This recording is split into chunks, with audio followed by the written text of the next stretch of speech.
1 करोड़ से ज़्यादा लोगों ने बॉर्डर पार किए। It is called the largest human migration in the world. इससे ज़्यादा बड़ी माइग्रेशन हुई नहीं। पुराना किला वाज पार्ट ऑफ दैट। 14 अगस्त और 15 अगस्त की रात को पार्टीशन हुआ था। जो लोग यहाँ पर आए थे वो जान बचा के आए थे और लूट पिट के आए। मुझे इसके बारे में कुछ इसलिए भी पता है कि मेरे नाना, मेरी नानी, मेरे मामा, मेरी मासियाँ, मेरी माँ, वो सब यहाँ रहे। और मेरे दादा दादी और मेरे चाचा और मेरे ताया वो भी यहाँ रहे before going to Pakistan. The only people who stayed back from my family, मेरे फादर ने पहले कह दिया था वो नहीं जाएंगे। मेरी मदर गई अपने परिवार के साथ and then she came back to marry my father. तो उस दौरान जब यहाँ रिफ्यूजी कैंप था तो और मेरे फादर का पूरा ख़ानदान यहाँ था, तो वो आया जाया करते थे उस पूरे दौरान जब तक इन लोगों का प्लेन टिकट वगैरह नहीं हो गया था। और मेरे पेरेंट्स की मुलाकात मेरे दादा के घर में हुई थी। That is where they had fallen in love and they decided to get married. That is why इसलिए मेरी माँ लौट के आई। तो मेरी माँ की जो मेमोरीज हैं पुराने किले की, और उसके बाद यहाँ से वो लोग निकल के हुमायूं टॉम में रहे, उस पर उन्होंने लिखा है। तो वो उससे हमको बहुत सारी इंफॉर्मेशन मिलती है। और फिर अनीस किदवाई की जो किताब है, जिन्होंने सालों इन रिफ्यूजीज़ के साथ यहाँ काम किया, हुमायूं टॉम में काम किया, जो लोग पाकिस्तान जा रहे थे और फिर जो पाकिस्तान से आए थे। तो यहाँ का जो इतिहास है उससे जो आर्कियोलॉजी की जो एक्सकेवेशंस यहाँ हुई हैं 6-7 बार, जिनमें से एक 1964 के आसपास हुई थी जो मैंने देखी थी, because I was brought here by my father who also dabbled in archaeology. तो जब से उसके बाद उससे पहले कई एक्सकेवेशन यहाँ हुई हैं, और उससे हमारे पास जो आर्कियोलॉजिकल एविडेंस मिलती है वो ये कि लगभग सम्राट अशोक का समय, मौर्य काल, 3rd सेंचुरी BC, जब से 18वीं सदी तक, यानी 2100 साल तक की एविडेंस हमारे पास है। और जो हमको एक्सकेवेशन में, खुदाई में, पुरातत्व के उसमें जो हमको घर मिले हैं वो छोटे छोटे घर हैं, कच्ची ईंटों के जो धूप में पकाई गई हैं उनसे बनाए हुए, और उनमें कम्युनिटी किचन्स भी हैं, कुएं के भी ट्रेसेस हैं। वो भी जगह है जहाँ पे लोग कूड़ा वूड़ा इकट्ठा किया करते थे, और खाना पकाने के बर्तन, और कुछ मोती, और कुछ मिट्टी की चूड़ियाँ, वो सारी बहुत एविडेंस हमको यहाँ पर मिली है। तो ये तो है जो ऐतिहासिक एविडेंस है। मिथ ये है कि ये वो जगह है जहाँ पर पांडवों का किला था, और ये जिसको इंद्रप्रस्थ कहते थे। देखो, एक तो ये जो आर्चेस हैं इनका रिस्टोरेशन हुआ है। These are all restored arches. ये जो पीछे ये क्यूब से बने हुए हैं, ये पिलर बेसेस हैं जिनका मेजर रिस्टोरेशन हुआ है। अब ये जो these arches hanging in the air, इनके ऊपर पूरी दीवार थी, ये पूरा फ्लोर था, उसके ऊपर सिपाहियों की ड्यूटी लगती थी। वो जो स्लिट्स हैं, they were for shooting arrows and firing from them. ये सब रेस्टोरेशन ही है ना। All this is part of restoration.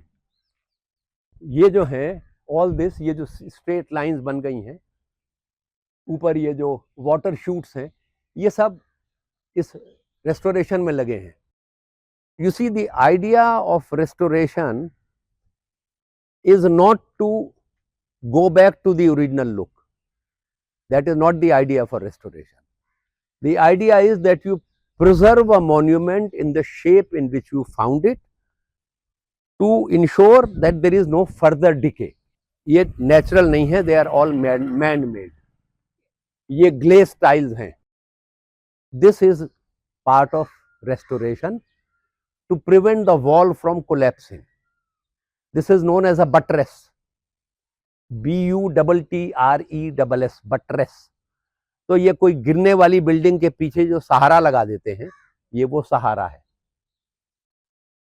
ये ओरिजिनली इस बिल्डिंग का हिस्सा नहीं है, पर ये शायद दीवार इधर झुक रही होगी तो उसे रोकने के लिए बटरेस बना दी है। नहीं, ये तो स्टोन तो अरावली का है, एक्सेप्ट फॉर ये जो स्टोन है,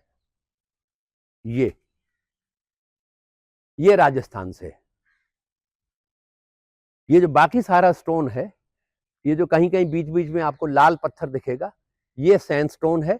बाकी सब दिल्ली क्वार्ट्ज है जो अरावली से दिल्ली में मिलता है। और इसको इंद्रप्रस्थ कहने की जो वजह है वो शायद ये है कि यहाँ पर 1920 के आसपास जब अंग्रेज़ों ने इस इलाके को प्रिजर्व करने के लिए ASI फंक्शनिंग हुई, पुरातत्व विभाग एक्टिव हुआ, तो उस वक्त यहाँ पर एक गांव बसा हुआ था और वो गांव इंद्रपत कहलाता था। तो उसकी बिना पर ये हो गया कि ये इंद्रप्रस्थ है। जो महाभारत में जो जिक्र है, जो उस वक्त के दूसरे जो क्रॉस रेफरेंसेस मिलते हैं, तो उसके हिसाब से महलों का जिक्र है, बड़े बड़े द्वारों दरवाज़ों का जिक्र है, उन सब का जिक्र है। लेकिन यहाँ खुदाई में ऐसा कुछ अभी तक नहीं मिला है। तो ये इसका ब्रॉडली ये उसका इतिहास है।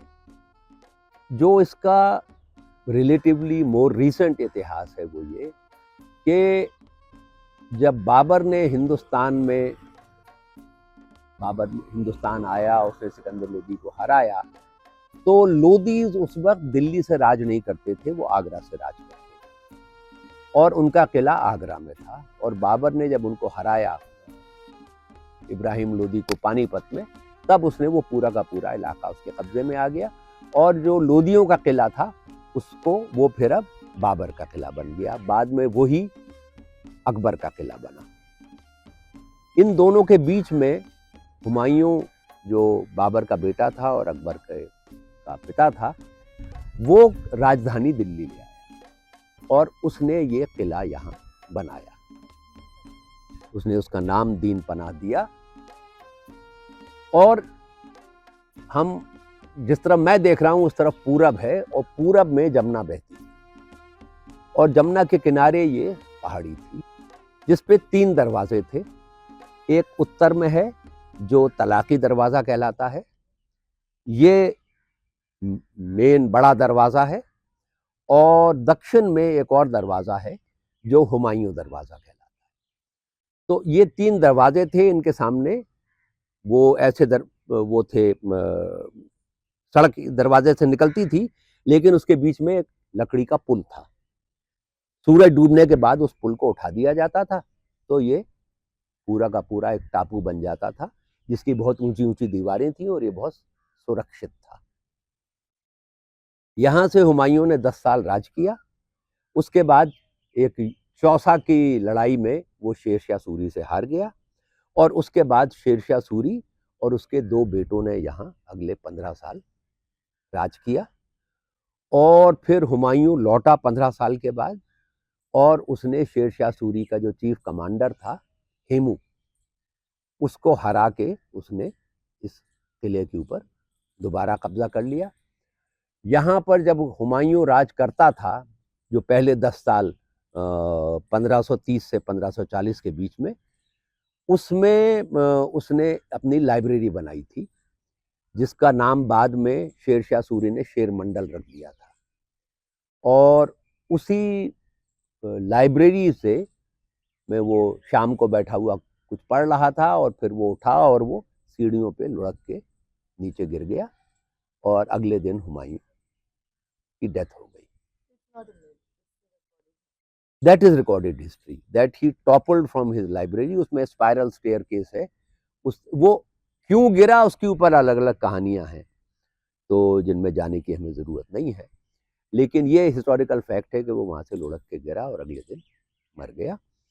और उसके बाद अकबर, जो उस वक्त बहुत उम्र में बहुत छोटा था, तो हुमायूं ने अपने एक ट्रस्टेड कमांडर को, जिसका नाम बैरम खां था, उसको उसने रीजेंट बना दिया कि जब तक मेरा बेटा जवान नहीं हो जाता और तख्त संभालने की हालत में नहीं आ जाता, जब तक आप एडमिनिस्ट्रेशन की देखभाल करेंगे। फिर अकबर जब 14-15 साल का हो गया, उस वक्त वो बादशाह बना और वो कैपिटल को वापस आगरा ले गया।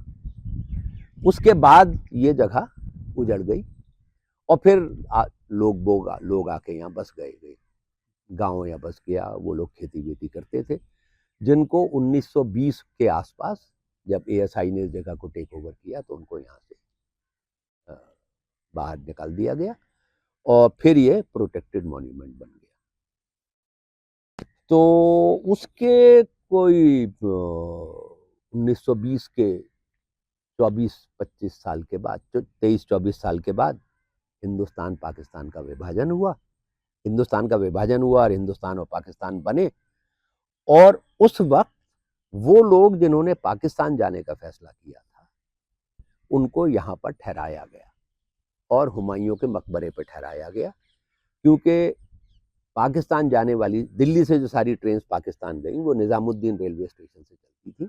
तो इन लोगों को यहाँ ठहराया गया और वो यहाँ से वहाँ जाते थे जब भी उनको बुकिंग मिल जाती थी या जब ट्रेन जा रही होती थी, और उसमें चढ़ के वो लोग पाकिस्तान चले जाते। उसके बाद कुछ समय तक, जब तक ये सब लोग चले नहीं गए, जब तक ये रिफ्यूजी कैंप की तरह इस्तेमाल हुआ, उसके बाद दोबारा फिर ये एएसआई के पास आ गया। इस मस्जिद पे तुम्हारी एक अलग स्टोरी बन सकती है। You see, we have this myth that the English created of Islamic architecture and Hindu architecture. And since they ruled the world and they also dominated intellectually, everybody has bought that nonsense that there is something called Islamic architecture. And then all this is presented to us as Islamic architecture. Now, if you ask any expert on architecture, they'll tell you that Islamic architecture has three elements: the dome, the arch, and the minaret. Yeah? In this mosque, you'll see the dome and the arch. You don't see any minaret, but I'll come to that later. But who built the first dome?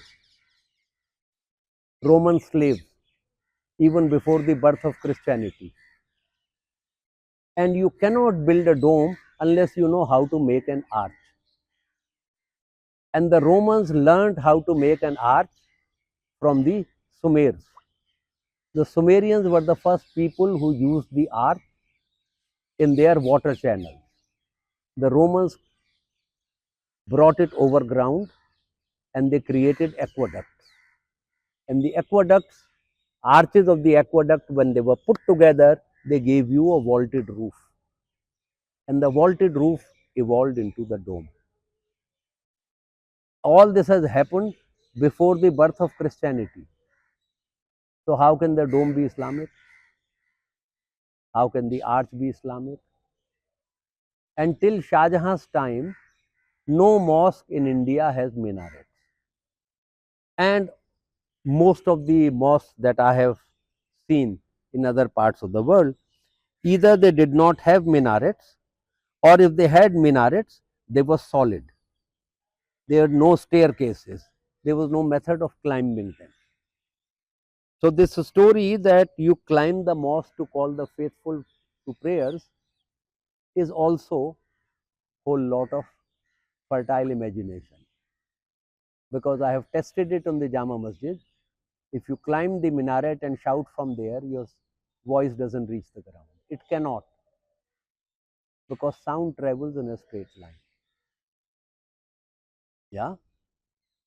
So the minarets were not meant for calling people for prayers. They were probably a response to the belief that gods live above, that God lives above. So you were trying to reach God or get closer to Him. That's why you placed a mosque on a height, and then the building rose vertically. Since the entire building could not rise, one part or parts rose, the minarets. Like the shikhar of a temple, like the steeple of a church, like the Nishan Sahib of a Gurdwara. There's another kalash there. Inside the arch, there is a kind of a creeper. These are all lotus buds. Yeah. On the spandrels of the arch, inner arch and outer arch, there are lotuses. These are all Indian elements. So the architects came from there. The masons are all local people, and they create together. And what you have is, then they began calling it Indo-Islamic. When you see the front, you will realize वो जो inlay of stone inside stone, which reaches its apogee at the Taj, उसकी शुरुआत यहाँ कहीं हुई है.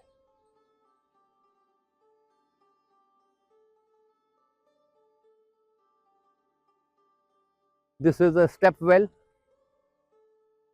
which still has water, and there is a well behind it which brings water to the step well. वो पीछे जो है और उसमें ट्यूबवेल लगे हुए हैं. So all the greenery of all this place is fed through the water of the source of this step well. वहाँ नीचे पानी है.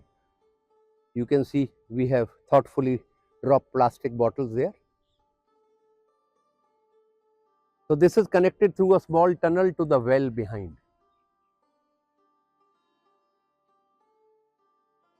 And this would have been a major source of water for the residents of the fort.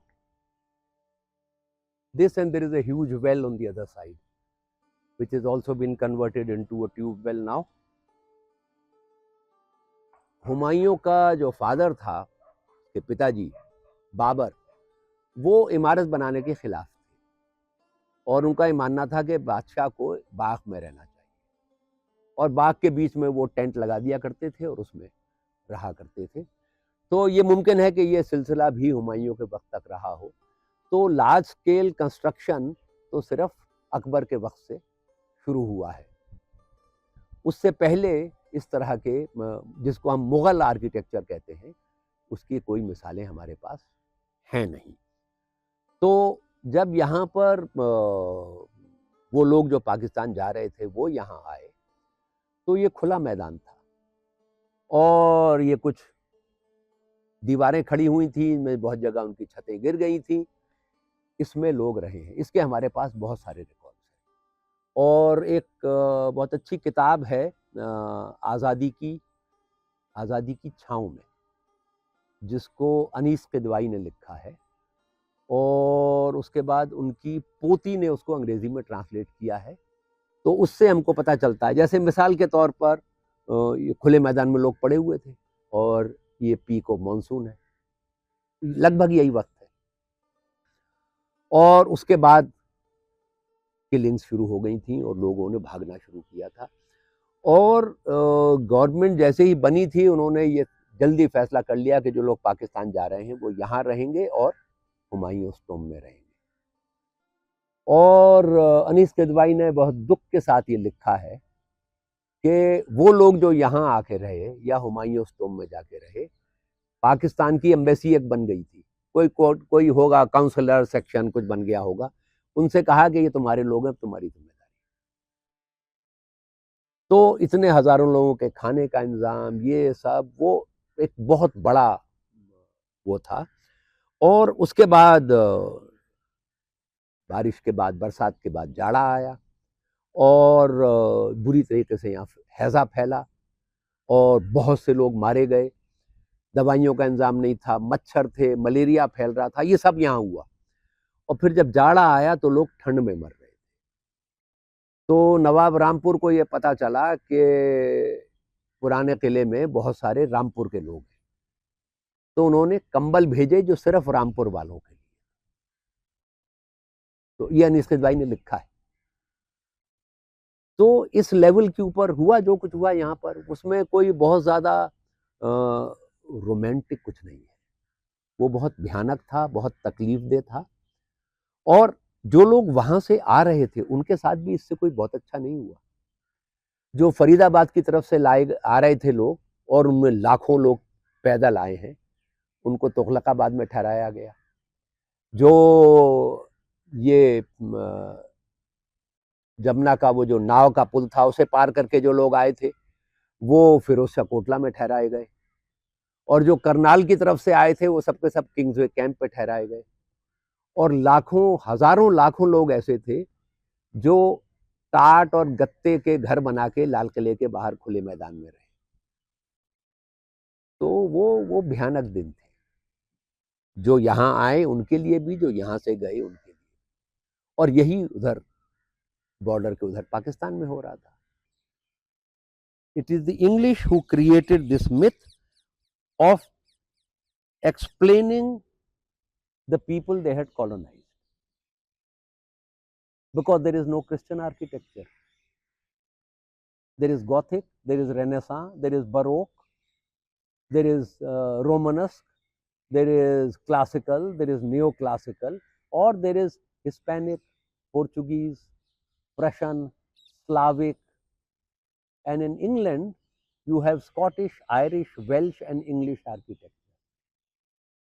The term Christian architecture does not exist, and we have never asked the question, if there is no Christian architecture, how can there be Islamic architecture?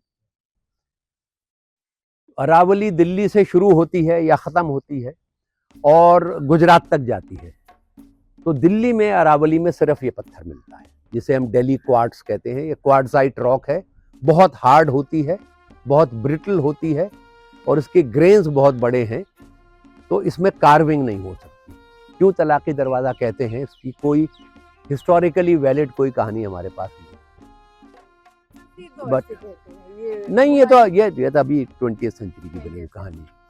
अब इसमें इतना बड़ा gate बना हुआ है, सामने इन सीढ़ियों का क्या मतलब है? बिकॉज इस गेट से अगर हाथी अंदर आएगा या घोड़ा आएगा तो चढ़ेगा कैसे? या दिस इज नॉट ओरिजिनल, ये पोस्ट इंडिपेंडेंस है।